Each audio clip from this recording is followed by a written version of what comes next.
Hello, Faith family, and welcome to our testimony channel, a new creation, True Life Testimonies. I am your host, Vanessa Moore. I am so pleased to announce our next guest. We spoke about the case for Christianity. This week, we're going to talk about the cold case for Christianity. Our next guest is an American homicide detective and Christian apologist. Wallace has authored several books, including Cold Case, Christianity, God's Crime Scene, and Forensic Faith. He also made an appearance sharing God's his testimony in the film, God's Not Dead Too. So please help me welcome our next guest, Detective Jim Warner Wallace. I'm so glad we're together finally. We got it done. We made it happen. Yes, how are you? Thank you so much for joining us. Yeah, happy to do it. I just wanted to say, like I mentioned earlier, the warfare leading up to this was really intense. So the fact that you're on here is a serious miracle. And so I believe that the Lord is going to move mountains through this and just speak through us. So I'm so happy you're here.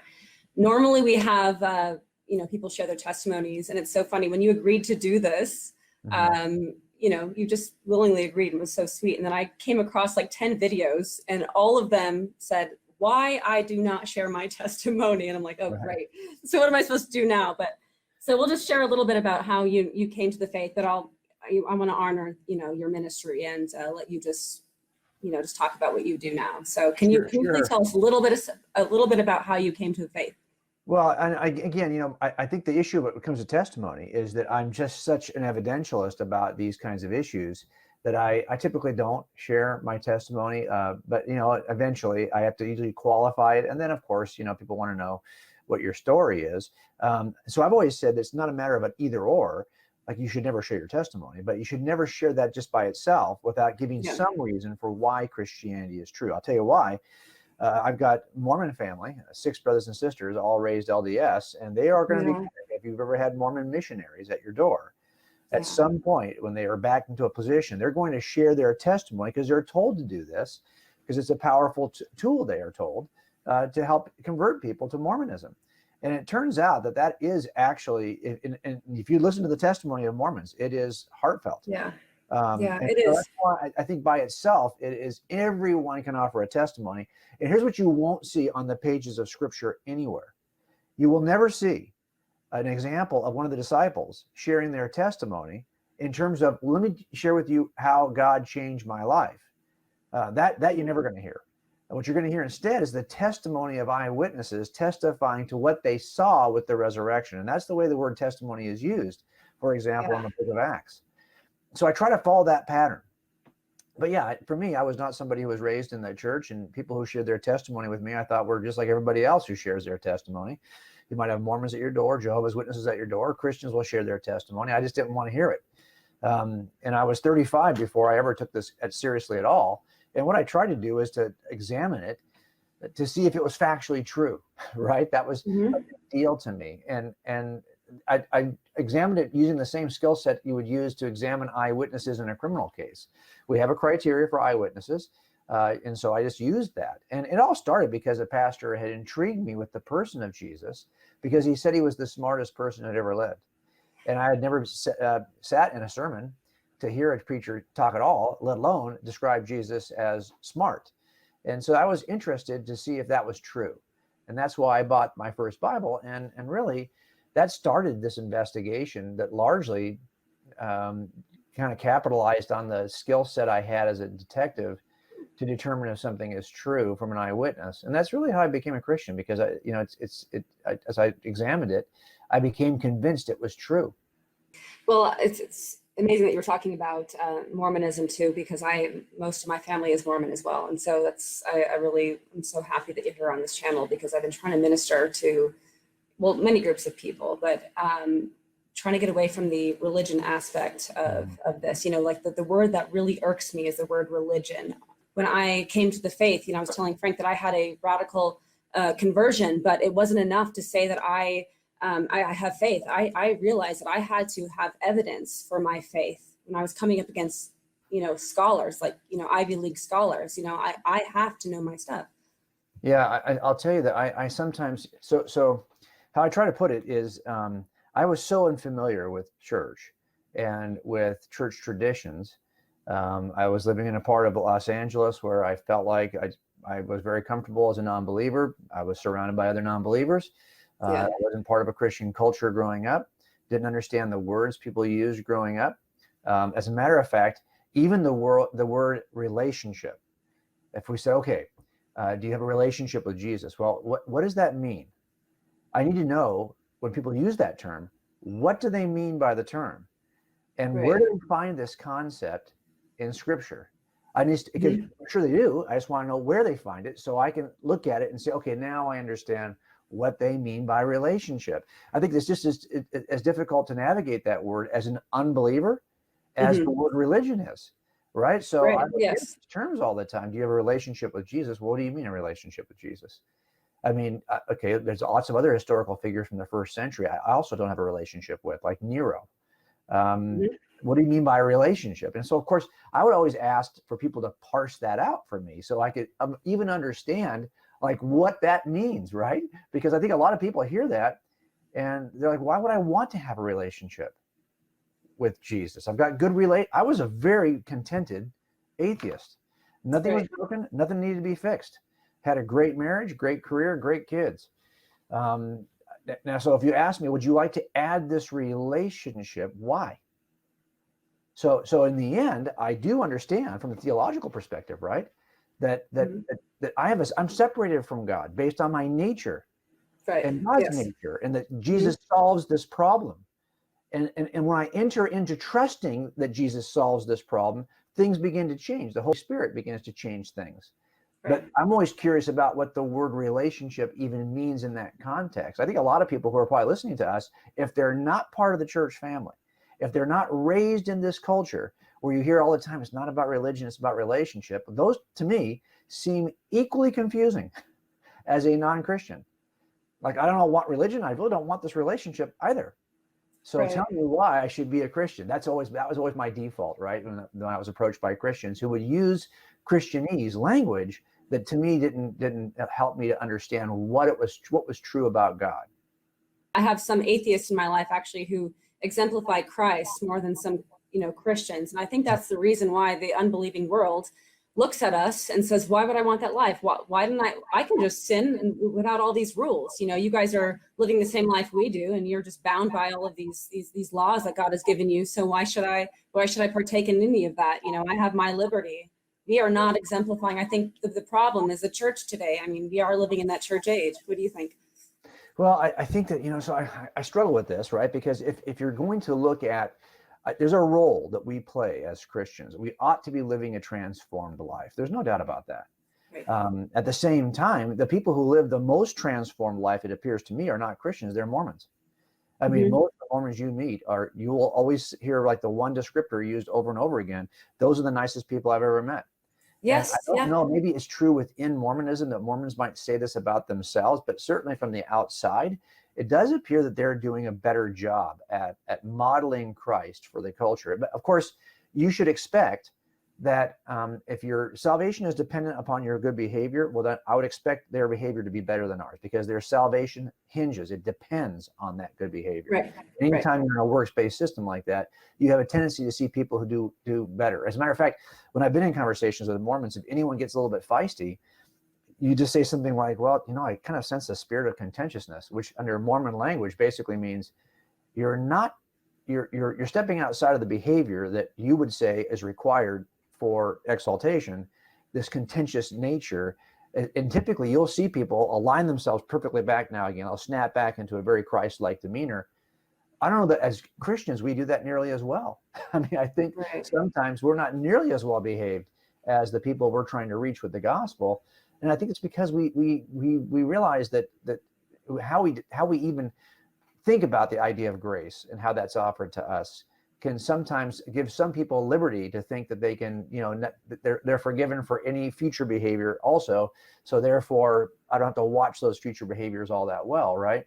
So I think there is a sense in which Mormons talk about cheap grace when they talk about Christians and when they talk to us as Christians. And I think I can understand why that might happen on occasion.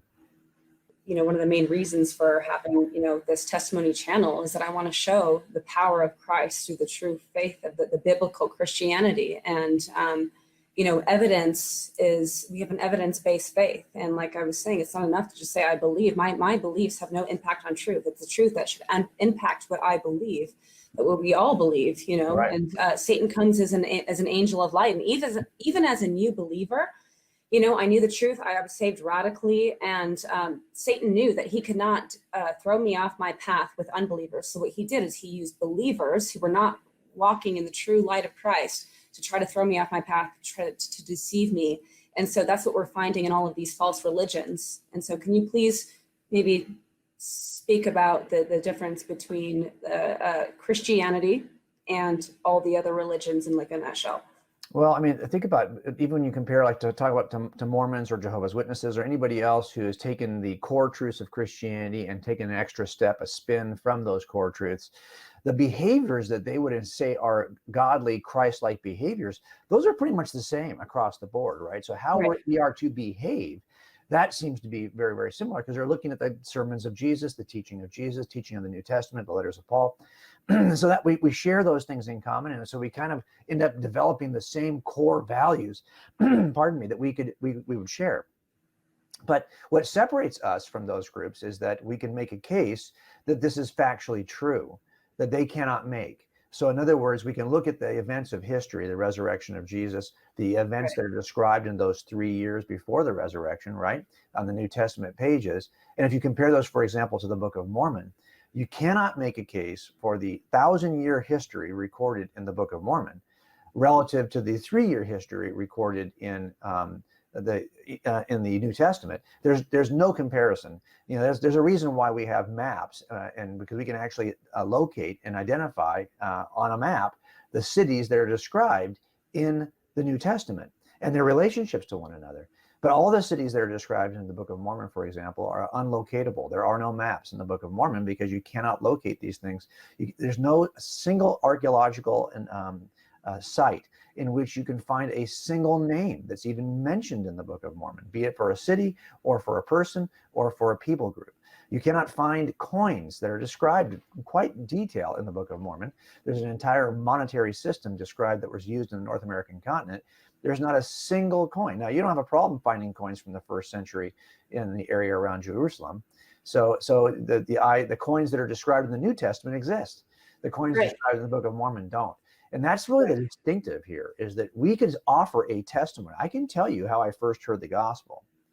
And I probably will not share with you how it's changed my life, because I don't think that really matters. I think what matters is, I can tell you how I encountered the truth, and then I can show you the why I believe evidentially it is the truth. And that's what I hope will move you, because I know too many people who have been moved by a really powerful personal narrative and joined movements that they shouldn't have joined because there's a charismatic leader who had a very powerful personal narrative. And I think we have to be careful of those kinds of things. We're to test those kinds of things. And so I just think for me, it's a both and. I will tell you how I first opened the New Testament to examine it, but in the end, I want to be able to make the case for why the New Testament is true. Right. Do you think that's an issue in the church now, the difference between sensationalists and cessationalists, that some people they're going to opposite extremes? I mean, I grew up with a really amazing, Calvary Chapel teaching ministry, but even in good ministries, there's certain things that they don't touch upon, spiritual gifts, and it can lead you in one direction if you don't have that, if you don't come under God's authority and teach the full counsel of God. I mean, I think people are really afraid, even the really profound pastors these days, so I kind of, on my journey, I had to kind of scramble around until I really found that true path of light where God was really leading me in his word. Well, I think in the end, whatever we do, whatever claims are being made by any teacher, they're going to be measured against the word. So we're going to always have to know, and that's part of the problem, is that most of us don't understand the measuring stick all that well, right? We hear something and it sounds spiritual. It even sounds like it capitalizes on language that comes out of the New Testament, but we don't know the New Testament well enough ourselves to spot the lie when it comes down the trail. And that's part of the problem, right? So we don't have a working knowledge. And that's why I love systematic theology. I love studying these things. And that's where my master's is in theology, because I think it's really important to be able to test concepts by some standard. Now, you might say the standard is just my own personal experience. If I test the concept and it works for me, or it produces fruit in my life, well, then it's true. By the way, this is how Mormons test their concepts. They would say that how you test the truth, because the truth bears fruit. And if you're not bearing fruit, what you have is not true. We bear fruit over here, they would say. We bear more fruit than any other group. So we don't have any paid leaders, for example. No one in our wards are paid by any. That money doesn't go into leadership. We don't have a paid pastor getting rich. We don't have any of that. Okay, we have better fruit, and that's how you can tell that our system is true. So I think that false systems can also provide fruit. That alone is not going to tell us if a claim is true, because there are a lot of secular false claims that work. They're pragmatic. You know, have you ever told a successful lie? You know, I have. Whenever I ask my wife if I'm losing my hair, she tells me a successful lie, and it works really great. Does not make it true, even though it works. So I think part of it for us is to be able to say, hey, if it works, that's not necessarily sufficient. We'd have to say that you have to test it in some other way. I do believe that the gifts and the powers of God is God. God was God in the New Testament. God is God today. Whatever power God had in the New Testament, he certainly has today. I don't accept the offices are still in place. So if somebody said that they had, does God have prophetic power in this? Of course, but I don't accept the position of a prophet right now in the 21st century. I think he'd have to be tested, or she'd have to be tested in a way that before I could ever. And of course, the test for a prophet is in Deuteronomy 18, and that means 100% accurate all the time, always has been. That's a hard test to pass, and this is why, for example, I don't follow Joseph Smith, because as a prophet, he wasn't 100% accurate. Right, and people tend to forget that even in the body of Christ, that God is the same yesterday, today, and forever. I know you're not really sharing your testimony, but what was the pivotal moment in your career where you actually your eyes were just enlightened? Because I had a completely radical experience, but it took me about a year to come down from that high to understand what it really meant to be a disciple of Christ. You know, people are like, oh, she's sign searching, you know, colors, all that stuff. So I think everyone's different, right? And so how God reaches different people is based on the wiring of each person. And so that's why you see such a variety. Probably as you collect testimonies on this channel, you're going to see a wide variety of people who have different claims or make different claims or have different experiences. And I think that's probably true for me. I was the kind of person who would never trust a personal experience to the point that I would give it any. So if I had an experience, I would never have trusted it, because I work with people all the time who tell me they've had experiences and often are lying to me. This is the nature of police work. This is the nature of detective work. 60% of the claims you're going to encounter are false claims. So I just, unless it can be tested, I wouldn't have trusted even my own personal experience. I mean, I just wouldn't have. So that presents a barrier for a lot of people. And I'm not a guy who had a moment. That's not the way that cumulative cases work. So I've never. There are times when you're working a suspect where you're starting to assemble this case and you're thinking, oh, boy, this looks pretty good. And the more you assemble it, it looks better. And then I get to a threshold point where I say, okay, that straw there, I think, is enough. Now we have a fileable case. We can win in front of a jury. I think I've at some point along the way, I've decided that the best inference is that he's my guy. He's the suspect. And then at some point along the way, we reach another threshold where I'm like, okay, now I can actually make this case in front of a jury. And it's cumulative, right? So it's a large body of things that come together. And so it's really about, that's what I did with the Gospels. I was working through those. You'll see in my book, Cold Case Christianity, I talk about the 4 areas that we test eyewitness testimony. We test it in terms of, were they really there to see what they said they saw? Because they're lying about that. Can they be corroborated in some way? Have they been honest and accurate over time without changing their story? And finally, they possess a bias that would cause them to lie to us. So for me, as I assembled that case, it was, dozens of pieces of evidence in each of those 4 categories until I finally got to the weight of it and said, okay, as much as I really reject supernatural explanations, so I was so very committed philosophical naturalist. I would not have ever believed that a miracle is an accurate report in any body of history. I would have said that's a different genre of literature. That's mythology. That you don't include supernatural explanations in history any more than you would look for a supernatural explanation at a crime scene. So I was, willing to say that some of this is true, but it can't all be true because this includes miracles. And then I had to kind of work through something I talk about in God's Crime Scene, another book I wrote, really to ask the question, did I have good reason to reject supernatural explanations in the first place? And so I did do both of those things. And that's why I know the date at which I was baptized, because I've got a certificate, okay, from the church where I was baptized. But if you asked me, like, how long before that, it's probably somewhere between 6 to 8 months, maybe not quite a year probably, but it's probably about that long for me to wheel through all this. And during that time, I would return to church, not every weekend, but on occasion I would return to church with my wife, and I would hear a little more. But really, I felt like I needed to shoulder the entire investigation. So it was not going to be something that he was going to say from the pulpit that was going to convince me, so much as it was going to be something I discovered from history as I was testing these claims made in the New Testament.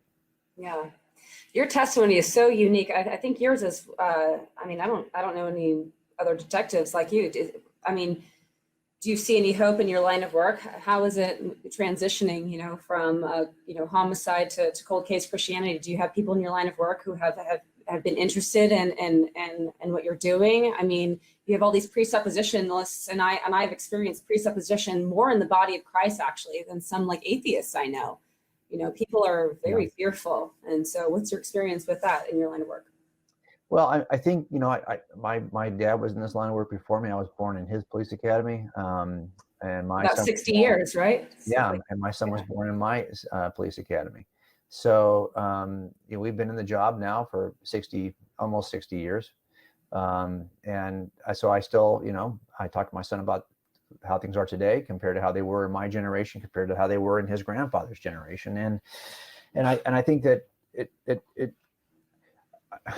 I was a cop for a long time before I became a Christian. So a lot of the habits that you develop, and they're hard to get rid of. Right. So I still am not at a halfway point. It'll be another 12 years before I'm at a point where I'm at the halfway mark and I can say I've been a Christian half my life.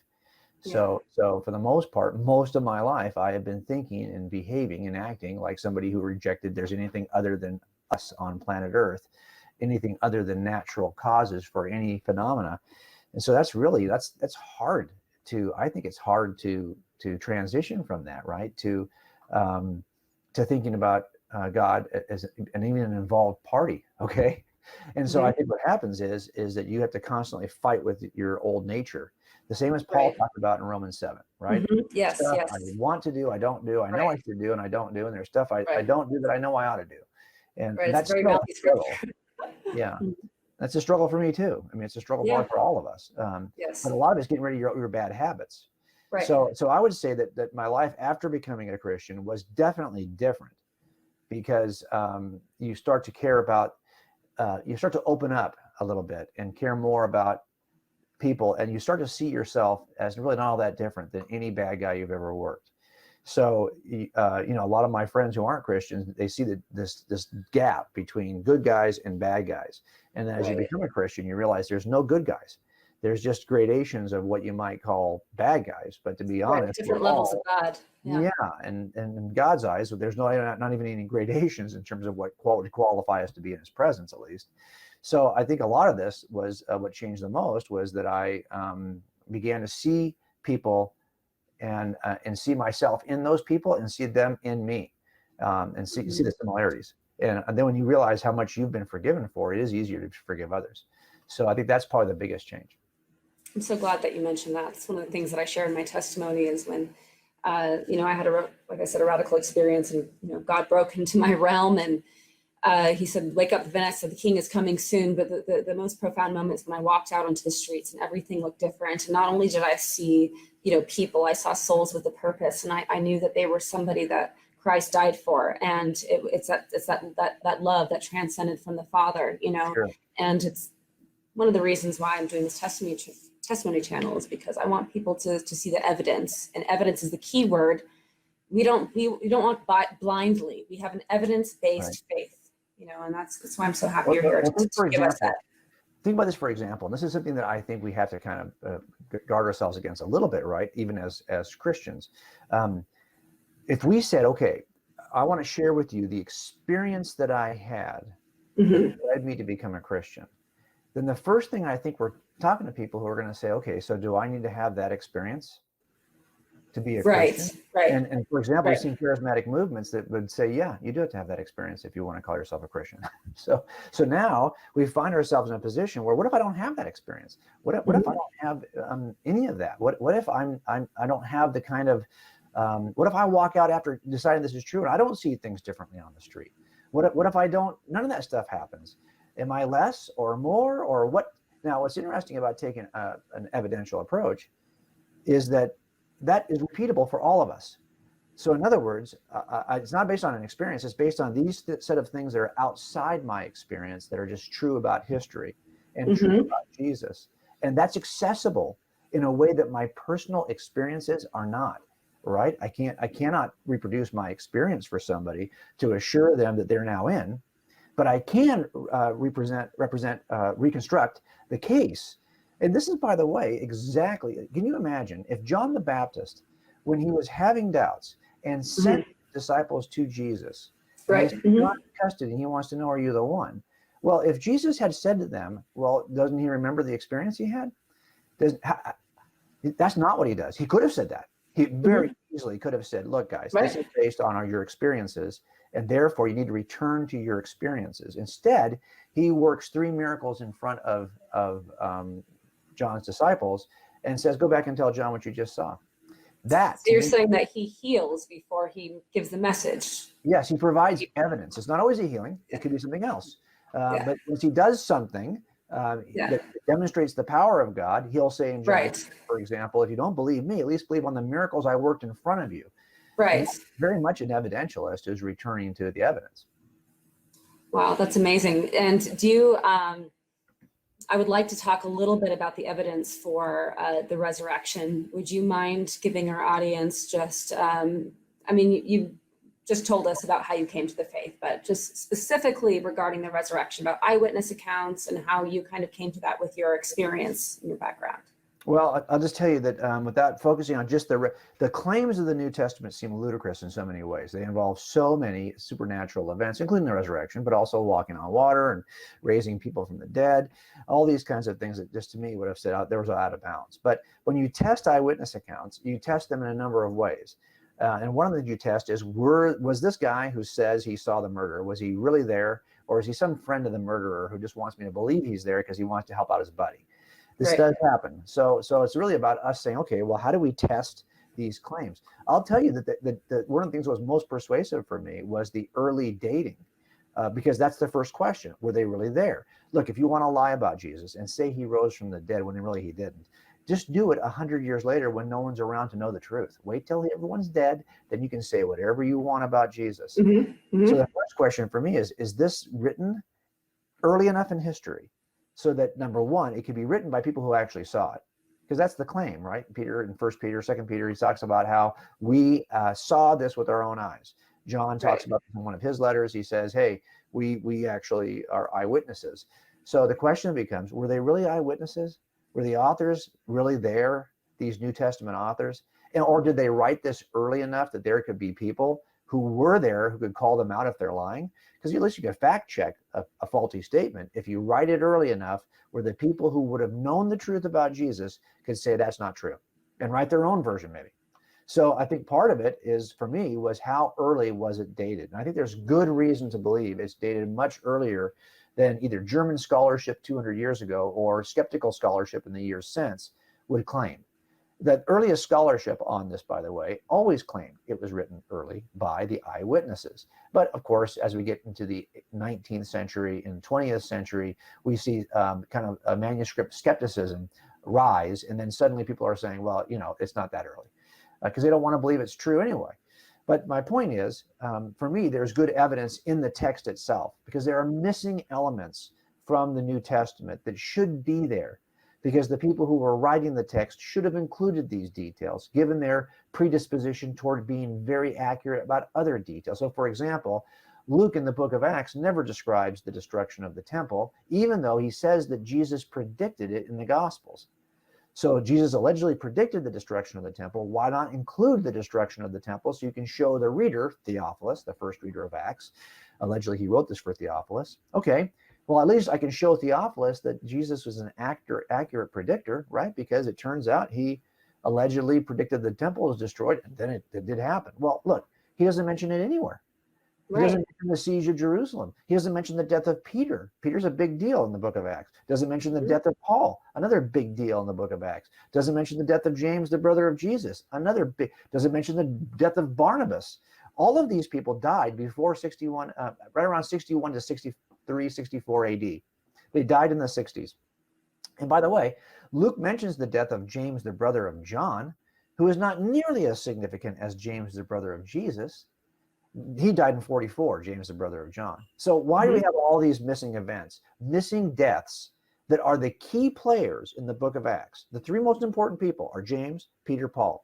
We know when they died, but Luke never mentions it. Well, if it hasn't happened yet, Luke can't mention it. And that's why I place the dating of the book of Acts before the first missing event, which would be probably around 60 before the missing event of James, the brother of Jesus, dying in Jerusalem. Okay, so now you can test this to see if this is true. You'll see that Paul quotes Luke in his letter to Timothy, and then he quotes Luke in the letter to the Corinthians when he's describing the Lord's Supper. He quotes the Gospel of Luke there as well. Right. And that means he's got to have the Gospel of Luke, and most even skeptics will place the writing of 1 Corinthians in the 50s. And then he's going to quote more than any other source in his book. Luke quotes Mark. That means that Mark's gospel's got to be earlier. Look, you're within now 20 years of the events. And although I know people will say, well, nobody can remember anything for 20 years and be accurate. Well, actually, I do cold cases where I'll find a witness from 30 years ago. And the issue becomes, is the thing that that person remembers unique enough to stick out in their memory? And most homicides, if you've never seen one, if you see one, it'll probably stick in your memory. And also remember, when I'm talking to my witness from 30 years ago in a cold case, it may be that she's never really talked about it that much until I ask her to talk about it 30 years later. But this was not the case for the disciples, who waited a long time before they wrote these gospels, I think because they thought that Jesus was going to return in their lifetime. And they repeated what they had seen as eyewitnesses over and over and over again in every contact. Remember, testimony was not, let me tell you how Jesus changed my life, or let me tell you what happened on the day I came to Jesus. No, testimony was, let me show you and talk to you about what we saw with our own eyes. Because as Peter says in Acts, in Pentecost, he says, Jesus was attested to you with miracles that he performed. And these disciples consistently testified to the entire ministry of Jesus until they finally wrote it down. And when you do that over in an oral culture where you're doing that over and over and over again, there's a good chance you're going to capture something true in your event, in your account. And that's one of the things I have to look at. But I think that early dating is demonstrably early in my view. And I think you can look both internally and externally to see why that's the case. And I think that in the end, that solves a lot more problems than you might think. Because if you're saying, well, hey, was it distorted over time? Well, if it's written early and you can start early, that helps you to determine if that's true. Is it a lie? Well, it's harder to lie if you write it early around people who would know better. So the early dating actually does affect a lot of other areas of skepticism. Right. And I think of the Quran, Lee Strobel, I would love to have him on our show. And he's talking about the early datings of Christianity compared to the Quran. Was it like 600 years past, Right. And he goes, I prefer my datings to be earlier to the time of the event. And how do you, what are the questions that pop up mostly when you are either speaking at these events, you're going to lectures? I'm sure that you were speaking in front of a lot of atheists, as Frank Turk is as well, and some of your people in that realm of your circle there. Well, you hear all kinds of, there's always, every case has weaknesses, including the case for the truth. So even when I've investigated claims that I know I've got the true case, I've got the evidence to demonstrate that this is our suspect, I know that case also has weaknesses, though. That's the nature of every case. Every case has strengths and weaknesses. So what people will do is they'll look for the weaknesses in a case, right? And say, well, look, you don't have this or you don't have that. And that doesn't mean that the case is not true. It just means that there are going to be limitations. So, for example, corroborating the New Testament is something people always ask for. What evidence do we have outside of the New Testament that corroborates the New Testament? And part of the problem you're going to have with that is that they don't really understand the nature of corroborative evidence that we use in trial, for example. So if I have a robber who jumped over a counter and that's the claim of the witness, well, I might be able to find a palm print on the counter that demonstrates, yeah, in fact, he did put his palm there, probably when he was jumping over. But this does not act as a video of the event. This doesn't even tell me what he's wearing or what leg went over the counter first. You can't get a lot from a palm print. But the palm print is considered corroborative of the claim, even though it only gives you a small fraction of the claim. So that's just the realistic nature of corroborative evidence. And when you look at the corroborative evidence we have for the New Testament, even though you might say, well, you cannot confirm every event archaeologically that is claimed in the New Testament. Of course you can't. It's touch point corroborative evidence. You're going to get some small percentage. And so what you're looking for is that small percentage. If you said, well, look, I don't have anyone who wrote an account of Jesus as a non-believer at the time he was alive. I hear this all the time. Well, here's the problem with that. The problem with that, of course, is that if you're looking for somebody who was skeptical or somebody who was not a believer, somebody who was not even looking for the Messiah, somebody who was outside the group, right? Because they had a big group that was being, that John the Baptist had kind of mentored to the point where when John saw Jesus, he told his disciples, there goes the Lamb of God. And they all then left him, or some did, not all, but most, and they joined Jesus. Well, so I can't trust any of those people. They're all people who were anticipating. They were following the cousin of Jesus, for crying out loud. People can't be trusted. Well, there's a writer out there who wrote an account of Jesus at the very same time that the others were written, in the same range of dates, and he was not part of that group. As a matter of fact, he was despised. Nobody wanted him to be part of the group. His name was Levi. Now, after 3 years of watching that stuff, he was in. That's the problem.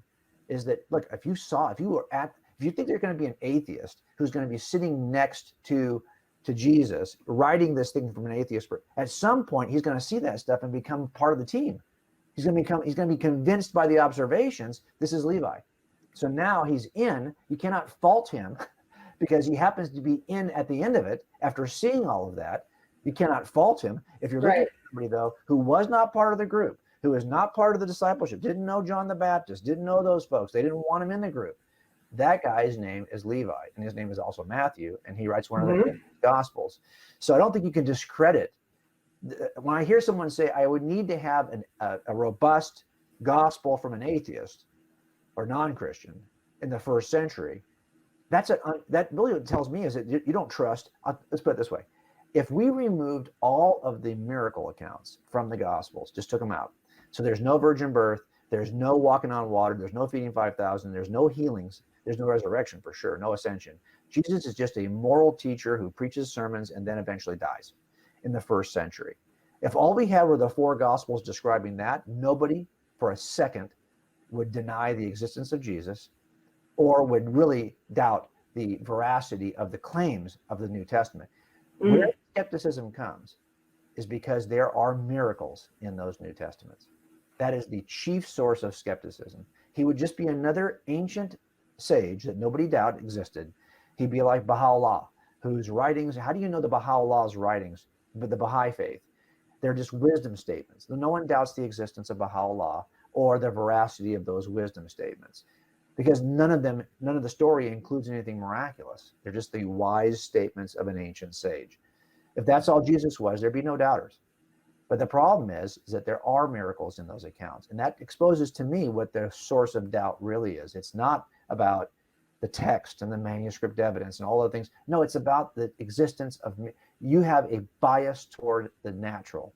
You have a presuppositional bias against anything supernatural. I get it. I had that also. But for me, at some point, I realized that as somebody who believed in Big Bang cosmology, that everything in the universe, all space, time, and matter came into existence from nothing, I already accepted one extra natural cause. The cause of the universe was outside of space, time, and matter. And I already accepted that as an atheist. So the question then becomes, okay, if that extra natural cause that's non-spatial, non-temporal, non-material also happens to be a personal being, then that would be the most significant miracle of all, everything in the universe from nothing. And stuff like walking on water would be small potatoes. So I at least opened the door to kind of surrender my presuppositional bias against anything extranatural until I had actually examined the evidence in the New Testament.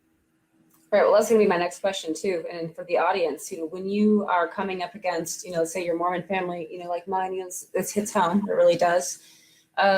What are the main arguments, or what are the things that you bring up in terms of, because Mormons, they believe that these extra biblical sources came from, a Holy Spirit experience where they, and we have those experiences too as Christians. And how do we minister to that group where we say, yeah, we both have had experience, but which one is true? Yeah, I mean, there's so many different ways you could approach this. I mean, I don't want to get into a battle of experience, which is why I don't typically talk about my testimony. Right. I don't typically share my experiences, because then we're back down to a battle of experiences. And there's always going to be somebody who's had a more dramatic, more beautifully, emotional experience than you have. Right. And, or a grander experience. For example, you even said that your testimony, you had a radical. Well, why are you using the word radical? Because you want to differentiate it from other types of religious experiences, that this is somehow different. And we can get caught up in that, right? Where we're saying, hey, well, you might have had an experience, but I had a radical experience. And so I typically will stop and say, well, why do you believe this is true? On the basis of what do you believe this is true? And I just ask good questions, right? Like, how do you decide if something is true? And I also can share with Mormons, at least, that I wanted Mormonism to be true. When I first became interested in the manuscript evidence for Christianity, my Mormon family presented me with the Book of Mormon. Well, I didn't stop there. I've got it on my shelf back here. I bought a quad, right? That's the Old and New Testament, Book of Mormon, Pearly Great Price, and Doctrines and Covenants first, then Pearly Great Price. So you have these four scriptures. They call it the quad, and it's in all the Mormon missionaries will carry that thing with them. So I bought a quad and I started going through it, because I thought, look, I'm not sure what's true, or if any of this is true, or if all of it's false, or what. I knew it all couldn't be true, though, because they're making very different claims. So I knew that the claims were opposing, so they couldn't all be true. They could all be false, or one could be true. But because they make contradictory claims, they can't all be true. So I knew that was our situation. And I had family, my half brothers and sisters. My dad's a committed atheist. Nobody else in the family is a believer. But I did have the 6 siblings who would, at least at that time, have claimed they were Mormons. So it would have been great to join them if Mormonism was true. But as I examined the Book of Mormon, I saw that 4-part test that I applied to the Gospels, it doesn't help the Book of Mormon. It actually falsifies the Book of Mormon pretty quickly.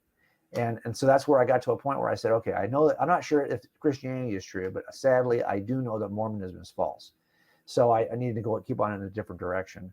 But I would have loved, and I always tell people, Mormons at least, that I was, interested in, and the Mormons said to me, they came to my door because my family set me up.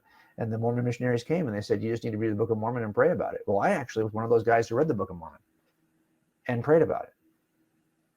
And of course, I don't trust any experiences. So I wasn't like, no, but I'll tell you what I did do. I kept on reading. So I read through all Doctrines and Covenants. Every Mormon should read Doctrines and Covenants, especially the commands of God toward Emma, Joseph's wife, when it comes to polygamy. Read through the entire Doctrines and Covenants. Then I kept on reading. And I read through the Pearly Great Price, including the Book of Abraham. And when I got to the Book of Abraham, now I had demonstrative proof that Mormonism was false. Because he translated the Book of Mormon from golden plates, but he translated the Book of Mormon from a papyrus that he bought from a museum curator salesman who approached him with some other artifacts from Egyptian tombs and wanted to sell the entire thing to him. And he bought that manuscript because he said it included the words of Abraham when he was in Egypt. And so he calls it the Book of Abraham. And he translated the papyrus. He translated it. The papyrus was lost for years, but discovered in the 1960s. And we now have the papyrus from which Joseph Smith translated the Book of Abraham. And it does not say anything, that there's not even the word Abraham anywhere on that papyrus. It's a book of breathings, a very common Egyptian papyrus. And it has nothing to do with the Book of Abraham. And now we have demonstrative proof that we don't have the words of God anyway, that at least the Book of Abraham was falsely translated. And that was enough for me to say, wow. And so I sometimes will just say, I hear you. I want Like you, I want to know if God exists, and I want to know if he's spoken to us through scripture. Have you investigated the book of Abraham? Because I've looked at the book of Abraham, and I've looked at every skeptical view and every Mormon view, because Mormons have written about the book of Abraham and have tried to defend it.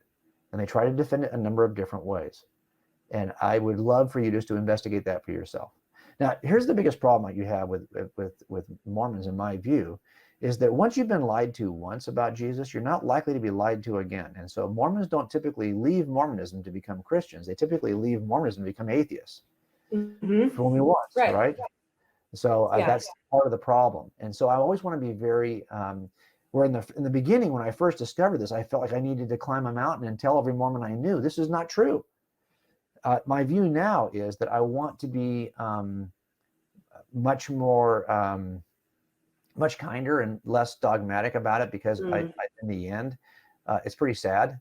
And when you discover something that is really valuable, incredibly valuable to your family, to the way you were raised, to your own culture, and you discover that's not true, it's going to be devastating. So I want us to be prepared for that and be the kind of people who love Mormons enough to want to share the truth. They've got some things, they already are familiar with the Gospels. They already are familiar with the New Testament. I want to make sure we just kind of weed out what's not true, but don't lose what is true.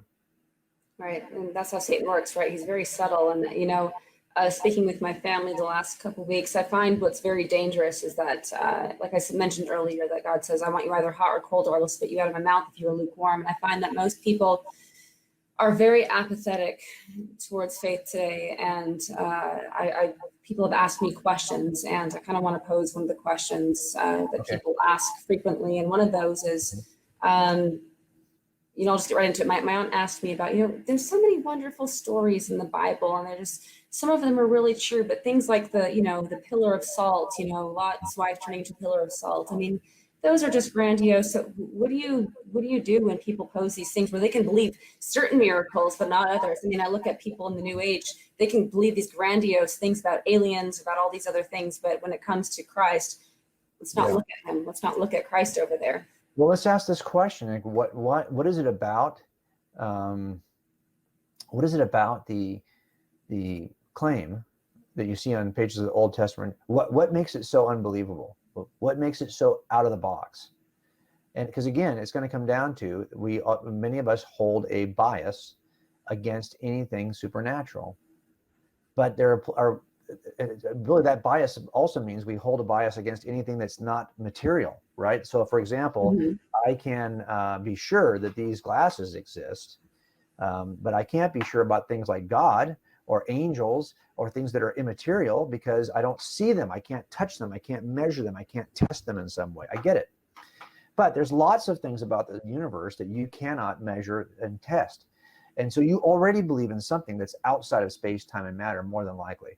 And the science demonstrates that there's something outside of space, time, and matter if Big Bang cosmology, which is still called the standard cosmological model, because it is the standard cosmological model today, that demonstrates that we are in a universe that came into existence from nothing. All space, time, and matter did not exist before the universe existed.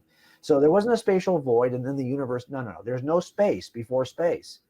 So we're looking for a cause that starts the universe, and we know it had a beginning from the science. We're looking for a cause that's outside of space, time, or matter. Now, look, for me, I'm stuck with extra natural causes. So why would I be surprised that if there is a being out there and he's acting at points in history, he would act in ways that would have to be described as supernatural? I mean, I'm not going to discard those possibilities yet. I'm not going to run to every supernatural claim though either. I'm going to take my time and test the claims as best I can. And so again, I think that's part of it, is that really what holds people out is a bias they have against such things rather than how good or how weak the evidence is for such things. Right. I'm so glad you used the word science. And I have to quote Ken Ham on this, is that the atheists have hijacked the term science. And so do you speak about these things in any of your lectures about how people have just completely, what Ken Ham says, just hijacked it themselves? It's an anti-God religion, really. Well, right. I think what we want to do is we want to be able to, I'm always careful, right? I mean, I want to be careful about how I say it in such a way that is not so pejorative that then the side I'm trying to actually reach is already not listening. So if I say, for example, that atheists have hijacked science, I suspect probably most people I'm trying to reach are not listening anymore. What I think happens, though, is that it's fair that there's a difference between facts and inferences, including scientific facts and scientific inferences. Oh, So what I would say is that, yeah, there's evidence out there. I love science. We use the science all the time. We use forensic science all the time. Christians have historically led in the sciences. I'm writing a new book, and I've just done an examination of the history of science. It is dominated and oversized proportion by Christians. Even the scientific recipients of the Nobel laureate are largely Christians. That's the largest group. So in the end, we don't have to be alienated from the science, but the question becomes, if the facts that we gather doing science, at some point we have to make an inference from those facts. And the inference varies. Unfortunately, it's not just the facts that draw inferences. We know this from selecting juries. A lot of times it's your biases, what you like, what you don't like, your personal history. Have you ever dealt with someone like that? What you hope for the future? It's all these very personal, subjective things that go into the inference process. So you have these objective facts, then you have this very subjective experience that goes into the inference from facts. And so what happens here is that you end up with two jurors that can look at the exact same evidences for 5 weeks, yet render two different verdicts. Well, why? Because it's not just the facts, it's making that inference from facts. When I make a case for God's existence, I am looking at all and using all the same evidence that the Darwinist is going to use to make an inference for evolution.